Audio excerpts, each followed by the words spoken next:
In the quiet countryside of Millbrook Valley, Farmer Ezra believed he'd found his perfect bride. But on their wedding night, when tears fell from Abigail's eyes, a devastating secret would shatter everything he thought he knew about love, truth, and the woman he'd just married. The morning mist clung to the rolling hills of Millbrook Valley like a whispered prayer, and Ezra Whitmore stood at the edge of his wheat fields, watching the golden stalks sway in the gentle breeze. His calloused hands, weathered from countless seasons of honest labor, trembled slightly as he adjusted his best Sunday coat. Today was the day he would marry Abigail Morrison, the quiet woman who had arrived in their small farming community just 6 months prior. Ezra had built his modest farmhouse with his own hands, stone by stone, beam by beam, dreaming of the day he would share it with a loving wife. At 32, he had long resigned himself to a life of solitude, content with his crops, his livestock, and the simple rhythms of rural existence. But then Abigail had appeared at the weekly church service, her eyes downcast, her voice barely audible, when she introduced herself to Reverend Matthews as a woman seeking a fresh start. There was something fragile about her, like a bird with a broken wing, learning to fly again. Her chestnut hair was always neatly braided, her dresses modest and well-mended, and she spoke with the careful precision of someone who had learned to measure every word. When the other women of Millbrook Valley whispered about her past, Abigail would simply smile and change the subject, her fingers twisting nervously at the simple silver ring she wore on a chain around her neck. Ezra had courted her with the patience of a man who understood that trust, like good crops, needed time to grow. He brought her wildflowers from the meadows, helped repair the fence around the small cottage where she boarded with the widow Henley, and listened as she spoke softly about her love for reading and her skill with needlework. She never mentioned family, never spoke of the life she had left behind, and Ezra, being a man who respected privacy above all else, never pressed her for answers. The proposal had come on a warm evening in late summer, as they sat on his front porch, watching fireflies dance among the cornfields. Abigail had accepted with tears in her eyes, but when Ezra had moved to embrace her, she had stiffened ever so slightly. A reaction so brief, he wondered if he had imagined it. Still, she had said yes, and that was enough for a man who had learned to find contentment in simple blessings. Now, as the church bells of Millbrook Valley chimed across the countryside, Ezra made his way down the dusty road toward the small wooden chapel where their union would be blessed. The entire community had gathered, their faces warm with genuine affection for the hard-working farmer who had finally found love. Mrs. Henley dabbed at her eyes with a lace handkerchief, while old Thomas Fletcher clapped Ezra on the shoulder and wished him well. But it was Abigail who took his breath away as she walked down the narrow aisle. She wore her mother's wedding dress, she had told him, though she never explained why a woman who claimed to have no family would possess such a treasured heirloom. The ivory silk had yellowed slightly with age, but it fell gracefully over her slender frame, and the delicate lace veil cast gentle shadows across her pale features. Ezra noticed how her hands shook as she approached the altar, how her breathing seemed shallow and quick. He attributed it to normal wedding nerves, the natural anxiety any bride might feel on such an important day. When Reverend Matthews asked if anyone knew of any reason why these two should not be joined in holy matrimony, the silence stretched long enough to make Ezra's heart skip. But then the ceremony continued without interruption. "Do you, Ezra Whitmore, take this woman to be your lawfully wedded wife, to have and to hold in sickness and in health, for richer or poorer, until death do you part?" "I do," Ezra replied, his voice strong and certain. "And do you, Abigail Morrison, take this man to be your lawfully wedded husband, to have and to hold in sickness and in health, for richer or poorer, until death do you part?" The pause was so brief that only Ezra noticed it, a hesitation so small it could have been nothing more than a caught breath. But when Abigail spoke, her voice was barely above a whisper. "I do." They exchanged simple gold bands that Ezra had ordered from the catalogue, and when Reverend Matthews pronounced them husband and wife, the kiss they shared was gentle but somehow distant, as though Abigail was somewhere else entirely, lost in thoughts she couldn't share. The reception was held in the church hall, with Martha Fletcher's famous apple pie and music from young Billy Henderson's fiddle. Abigail smiled and accepted congratulations graciously, but Ezra couldn't shake the feeling that she was performing a role rather than celebrating the happiest day of her life. Every now and then, he caught her touching that silver ring hidden beneath her dress, her eyes growing distant and sad. As the sun began to set and the guests started to depart, Ezra and Abigail made their way back to the farmhouse that would now be their home. The silence between them felt heavy, weighted with unspoken words and hidden truths. When they reached the front porch, Abigail stopped and turned to look back at the valley, her face painted golden by the dying light. "It's beautiful here," she said softly, and for the first time that day her voice held genuine emotion. "It's ours now," Ezra replied, hoping to see joy in her expression. Instead, what he saw made his heart constrict with concern. Abigail's eyes had filled with tears, and her hand had moved instinctively to that mysterious ring beneath her wedding dress. "Yes," she whispered, but the word sounded more like a lament than a celebration. The first weeks of marriage passed like autumn leaves drifting slowly to the ground, beautiful but somehow melancholy. Ezra had imagined that sharing his home would fill the quiet spaces with laughter and conversation, but instead, Abigail moved through the farmhouse like a gentle ghost, present but never quite there. She was an exemplary wife in every practical sense. Each morning, Ezra would wake to the smell of fresh bread and coffee, his clothes clean and mended, his meals prepared with care. Abigail had transformed the simple farmhouse into a proper home, with wildflowers in mason jars on the kitchen table and soft quilts she had sewn herself adorning the furniture. Yet for all her domestic perfectionism, there remained an invisible wall between them that Ezra couldn't understand how to breach. Their conversations were polite and careful, like strangers sharing a boarding house rather than husband and wife sharing a life.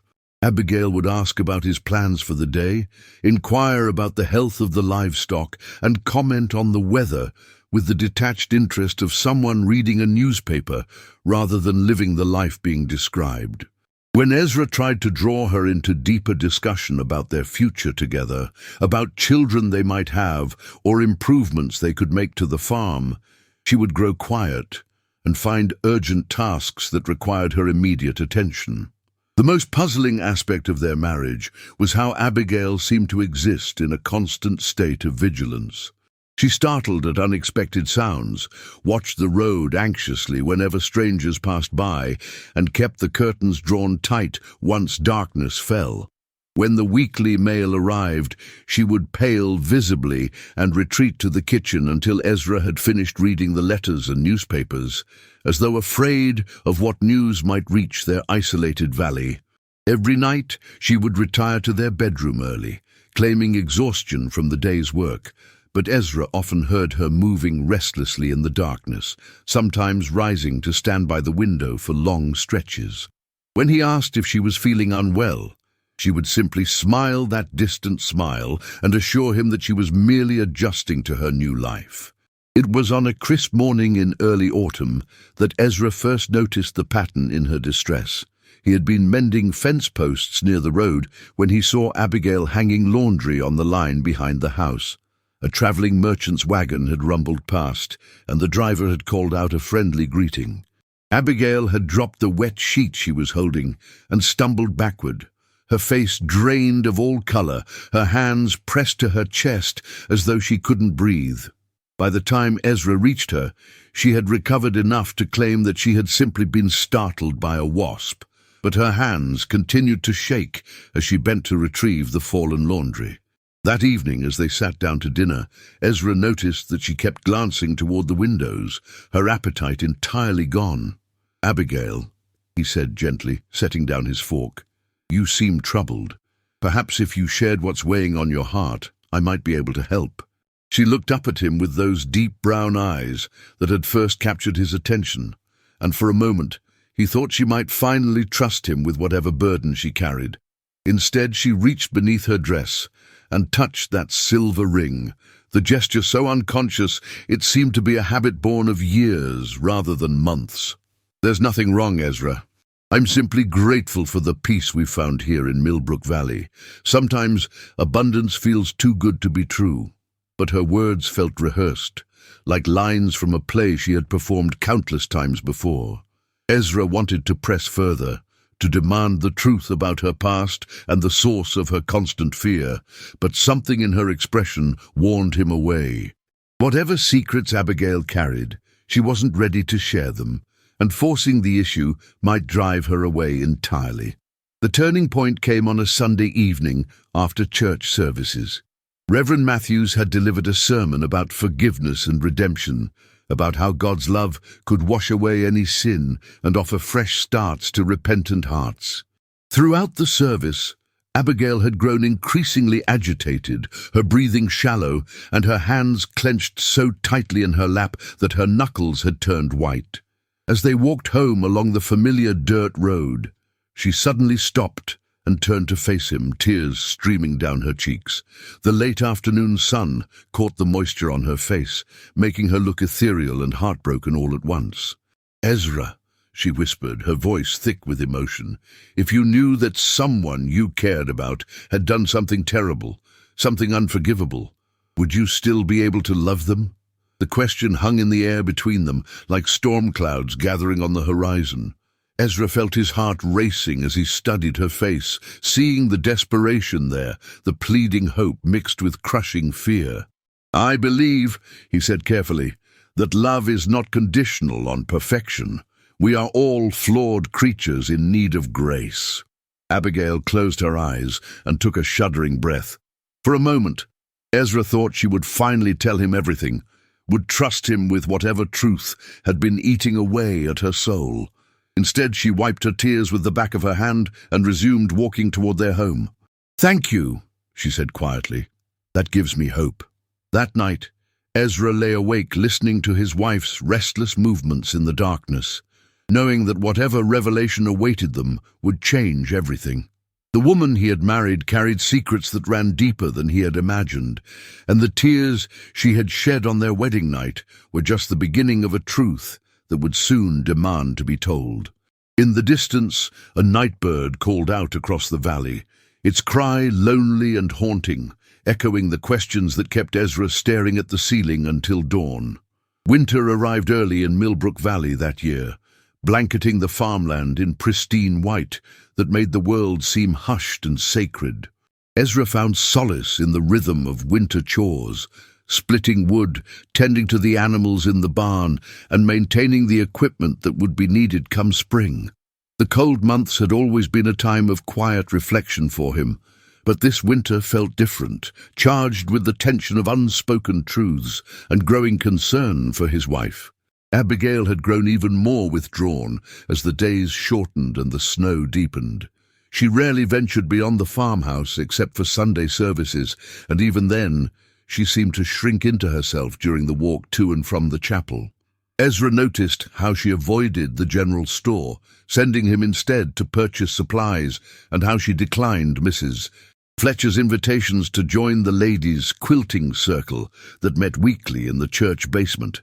It was while cleaning out the small spare room to create a proper sewing space for Abigail that Ezra made the first real discovery about his wife's mysterious past. Hidden beneath loose floorboards, wrapped carefully in oiled cloth, was a small leather satchel containing items that clearly belonged to her previous life. His hands trembled as he examined the contents, a daguerreotype of a young woman who looked remarkably like Abigail, standing beside a tall man in an expensive suit outside what appeared to be a grand mansion. There were letters written in an elegant feminine hand, tied with faded ribbon, and at the bottom of the satchel, a newspaper clipping so old and yellowed that Ezra had to hold it near the lamp to read the headline, Prominent Charleston businessman found dead under mysterious circumstances.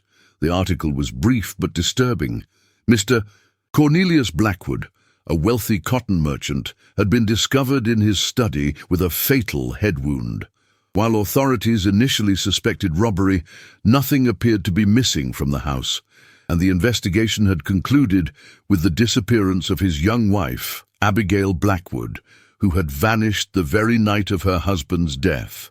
Ezra's blood ran cold as he read the description of the missing woman. Mrs. Blackwood, aged 22, is described as having chestnut hair, brown eyes, and a small scar on her left hand from a childhood accident. He looked down at Abigail's sewing basket nearby and saw the delicate silver thimble she always wore to cover the thin white line across her knuckles. A scar he had noticed, but never questioned. The realization hit him like a physical blow. His gentle, soft-spoken wife was wanted in connection with a man's death. The woman who prepared his meals with such care, who had sewn curtains for their windows and tended to his smallest cuts and bruises, might be a fugitive from justice. That evening, Ezra sat across from Abigail at dinner, studying her face with new eyes. Every gesture seemed charged with significance. The way she kept her hands folded in her lap, how she avoided direct eye contact, the slight tremor in her voice when she asked about his day. The silver ring she touched so frequently beneath her dress was likely her wedding band from her first marriage, a connection to the life she had fled. "Abigail," he said carefully, setting down his coffee cup, "I've been thinking about your family. You've never spoken of them. And I wonder, do you miss having people from your past in your life?" She froze, her fork halfway to her mouth, and Ezra saw something flicker across her expression. Panic, guilt, or perhaps relief that the subject had finally been broached. "My family's gone," she said quietly, resuming her eating with deliberate calm. "There's no one left to miss." "Everyone has someone," Ezra pressed gently. "Friends, relatives, people who knew you before you came to Millbrook Valley. Surely there are those who wonder about your well-being." This time, Abigail set down her fork entirely and looked directly at him for the first time in weeks. Her eyes were bright with unshed tears, and her voice carried a weight of pain that made Ezra's chest tighten with compassion. "Some people are better off being forgotten, Ezra. Some lives are better left buried in the past. But what if those people cared about you? What if they're worried, not knowing whether you're safe or happy?" Abigail laughed, but it was a bitter sound without warmth. "No one is worried about me. Trust me on that." The conversation ended there, but the atmosphere in the house had shifted. Over the following days, Ezra found himself watching his wife with a mixture of love, concern, and growing dread. If the newspaper article was accurate, if Abigail truly was the missing widow from Charleston, then their entire marriage was built on a foundation of deception.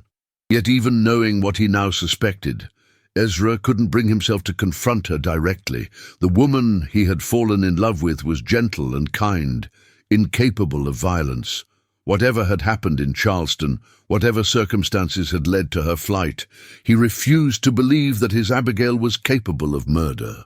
The test of his resolve came on a snowy evening in late December when a stranger appeared at their door. Ezra answered the knock to find a well-dressed man in a traveling coat, his breath forming clouds in the frigid air. "Good evening," the stranger said, touching the brim of his hat. "I'm looking for information about a woman who might have passed through this area some months ago. She would have been traveling alone, probably seeking work or lodging." From the kitchen came the sound of breaking pottery, and Ezra knew without looking that Abigail had dropped something. The stranger's eyes moved past Ezra toward the sound, and his expression sharpened with interest. "I'm sorry," Ezra said firmly, blocking the man's view into the house. "I don't know anything about such a woman. You might try the next farm down the road." The stranger studied Ezra's face for a long moment, then nodded slowly. "Much obliged. Have a blessed evening." As soon as the man's footsteps faded into the night, Ezra turned to find Abigail standing in the doorway of the kitchen, her face pale as winter moonlight. The shattered remains of a serving bowl lay scattered around her feet, but she seemed unaware of the mess. "Who was that?" she whispered. "Just a traveler looking for directions," Ezra lied, moving to gather the broken pieces. "Nothing to concern yourself with." But they both knew that wasn't true. Someone was looking for Abigail, and their peaceful life in Millbrook Valley was no longer the safe haven it had seemed. As Ezra swept up the fragments of pottery, he wondered how long they had before the past caught up with them entirely. The blizzard that struck Millbrook Valley 3 days after the stranger's visit was the worst anyone could remember. Snow fell in thick, relentless sheets, burying fences and trapping the small farming community in a world of white silence. Ezra spent his days ensuring the livestock had adequate shelter and feed, while Abigail remained inside, moving through the house like a woman walking in her sleep. The isolation seemed to amplify the tension between them.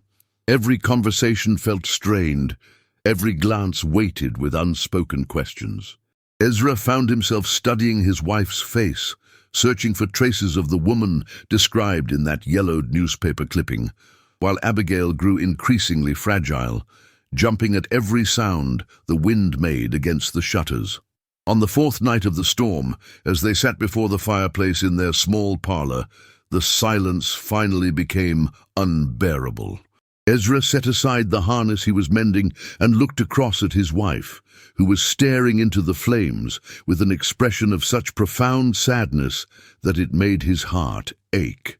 "Abigail," he said softly, "we can't continue like this." She didn't look at him, but her hands stilled on the needlework in her lap. "I don't know what you mean." "The man who came to our door wasn't looking for directions. He was looking for you." This time she did turn, and Ezra saw the fear in her eyes, raw and desperate.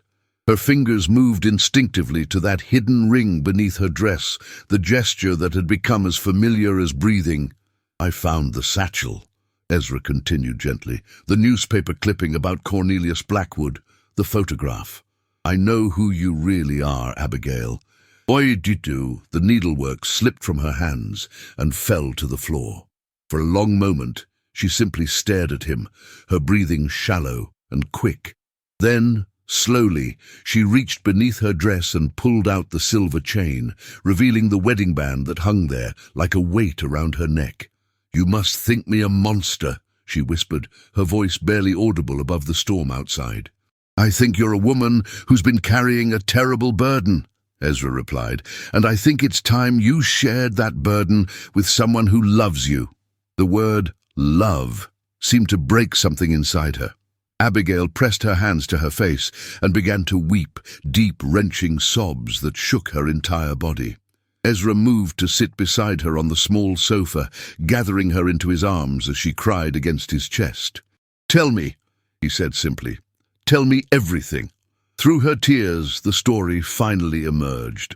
Abigail Moorfield, not Morrison as she had claimed, had been barely 19 when her father, drowning in gambling debts, had arranged her marriage to Cornelius Blackwood. The wealthy cotton merchant was 25 years her senior, a man known throughout Charleston for his business acumen and his volatile temper. "He seemed kind during our courtship," Abigail said, her voice muffled against Ezra's shirt. "He brought me gifts, spoke of the life we would build together. But once we were married, once I was trapped in that grand house with no family to turn to." She shuddered, and Ezra tightened his arms around her, offering what comfort he could. The story that unfolded was one of escalating abuse, of a young woman slowly being crushed beneath the weight of her husband's jealousy and rage. Blackwood had forbidden her from leaving the house without his permission, had monitored her letters, and had flown into violent rages whenever he suspected her of the slightest disobedience. "The servants were too frightened to intervene," Abigail continued, "and I had nowhere to go. My father had made it clear that I was Cornelius's responsibility now, and the few friends I'd had before marriage were no longer permitted to visit. The breaking point had come on a night when Blackwood had returned from a business dinner, drunk and accusatory.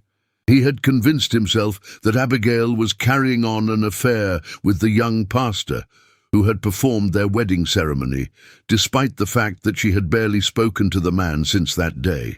"He struck me," Abigail said, her voice dropping to a whisper. "Not for the first time, but harder than before. I fell and hit my head on the marble hearth in his study. When I came to, I was bleeding, and Cornelius was on the floor beside me." Ezra felt his blood run cold. What happened to him? "I don't know," Abigail said, and the anguish in her voice convinced him she was telling the truth. "When I struck the hearth, the heavy brass candlestick that sat there must have fallen. It hit him in the temple. There was so much blood." She had awakened to find her husband dead, the candlestick beside his body, and her own head wound bleeding freely. Panicked, and knowing that no one would believe her story, she had gathered what money she could find, packed a small bag, and fled into the night. "I've been running ever since," she said, "changing my name, moving from town to town, always looking over my shoulder. When I came to Millbrook Valley, I told myself I would only stay long enough to earn money for the next stage of my journey. But then I met you, and for the first time in years, I felt safe." Ezra pulled back to look at her face, seeing the truth written there in every line of pain and exhaustion. His gentle wife wasn't a murderer. She was a victim who had been blamed for the very abuse that had nearly killed her. "Why didn't you tell me?" he asked. "Did you think I would turn you away?" "I thought you would see me as damaged goods," Abigail replied, fresh tears streaming down her cheeks. "I thought if you knew the truth about my past, about the kind of man I had been married to, you would realize that I wasn't worthy of the love you offered." "And the ring?" Abigail looked down at the wedding band still clutched in her hand. "I kept it as a reminder of what I had escaped, but also, I suppose I never felt truly free to marry again, knowing that somewhere someone might be looking for Cornelius Blackwood's widow." The storm continued to rage outside their small farmhouse, but inside, the truth had finally created a different kind of peace. Ezra took the silver ring from Abigail's hand and examined it in the firelight, seeing it now not as a symbol of betrayal, but as evidence of his wife's incredible strength. "The man who came to our door," he said. "Was he a private investigator, most likely? Cornelius's business partners probably hired him to find me. They want to recover whatever money they think I took. Or perhaps they simply want someone to blame for his death." Ezra stood and walked to the fireplace, holding the ring up to the flames. "Then we make sure they never find that person." Ezra, no.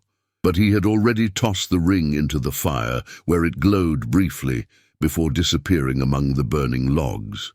When he turned back to his wife, she was staring at him with wonder and something that looked very much like hope. "Abigail Blackwood died the night her husband did," Ezra said firmly. "The only woman in this house is my wife, Abigail Whitmore, and no one will take her away from me." For the first time since their wedding day, when Abigail smiled, it reached her eyes. Spring came early to Millbrook Valley that year, as though the earth itself was eager to wash away the harshness of winter and begin anew. The snow melted in rushing streams that carried away the last remnants of the cold months, and the first green shoots pushed through the rich soil with determined hope. Ezra worked his fields with renewed purpose, knowing that this season would mark not just the rebirth of his crops, but the true beginning of his marriage. In the months following Abigail's revelation, their relationship had transformed completely. The invisible walls that had separated them crumbled away, replaced by the deep intimacy that comes from shared truth and unconditional acceptance. Abigail moved through their home with new lightness, her laughter genuine and frequent, her smiles no longer shadowed by fear. She had even begun joining the ladies' quilting circle, where her skill with needlework and gentle nature quickly endeared her to the other women of the community. But their newfound peace was not destined to remain undisturbed. The private investigator returned on a warm April morning, this time accompanied by a stern-faced man in the expensive black suit who introduced himself as Mr. Thaddeus Grimm, executor of the Blackwood estate. Ezra met them at the front gate, his jaw set with determination. while Abigail watched from the kitchen window with hands pressed to her chest. "Mr. Whitmore," Grim said without preamble, "we have reason to believe you are harboring a fugitive from justice. We have a warrant to search these premises for Mrs. Abigail Blackwood." "There is no Mrs. Blackwood here," Ezra replied steadily. "Only my wife, Abigail Whitmore, who has lived peacefully in this community for over a year." The investigator stepped forward, his eyes narrowing. "Sir, we have evidence that the woman calling herself Abigail Morrison, and now apparently Whitmore, is indeed the missing widow. We've tracked her movements from Charleston through 3 different states." "And what exactly do you intend to do with this woman you seek?" Ezra asked, crossing his arms over his chest. "Return her to Charleston to face questions about her husband's death and the theft of certain valuable items from the Blackwood estate," Grim replied coldly. "What valuable items?" The voice came from behind Ezra, and he turned to see Abigail walking toward them with her head held high, no longer the frightened woman who had hidden from every stranger.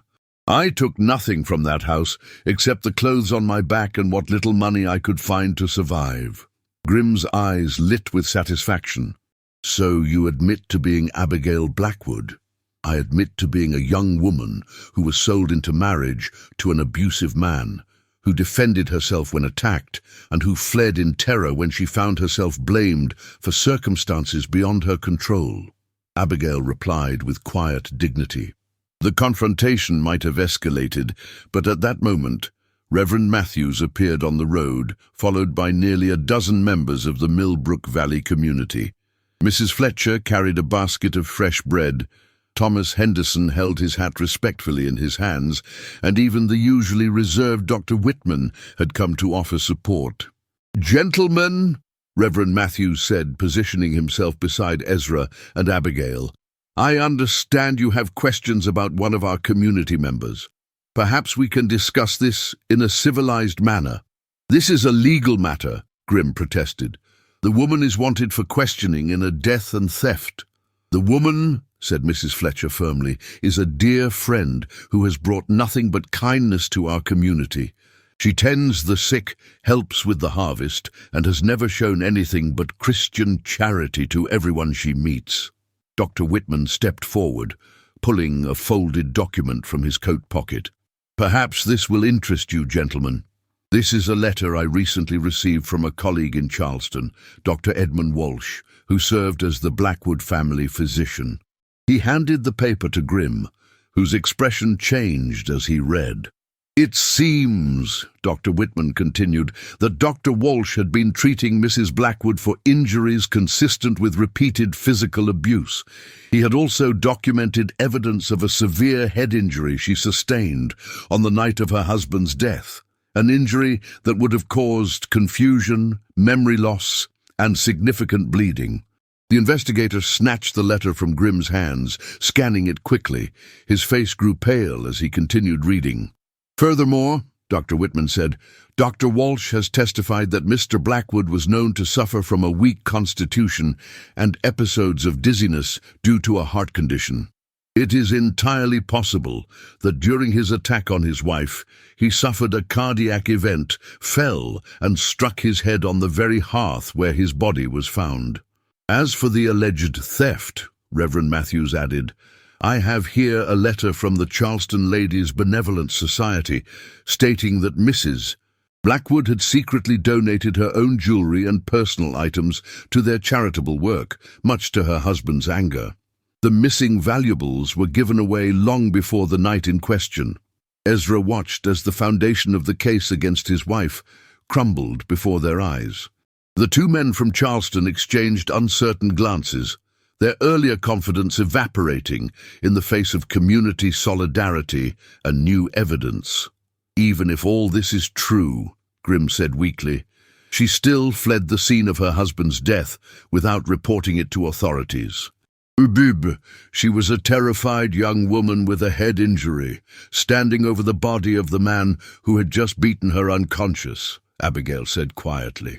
"I wasn't thinking clearly about legal procedures. I was thinking about survival." The investigator closed his notebook and looked at his companion. "Mr. Grimm, it appears our information was incomplete.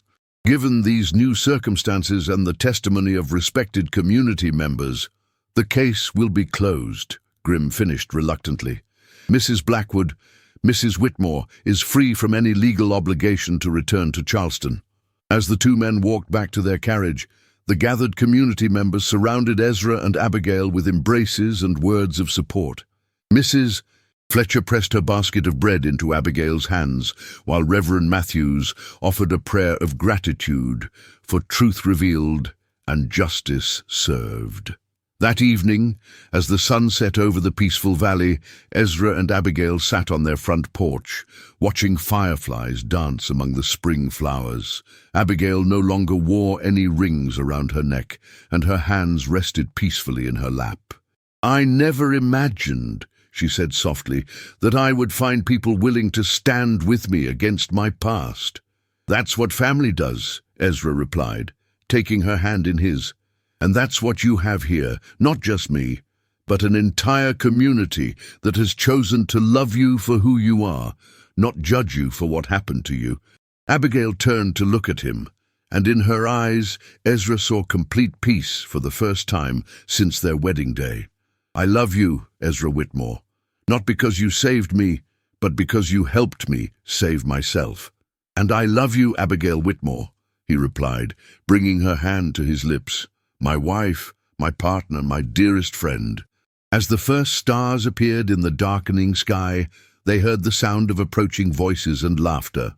The community was returning for an impromptu celebration, bringing fiddle music and food to mark not just Abigail's freedom, but the triumph of love over fear, truth over deception, and hope over despair.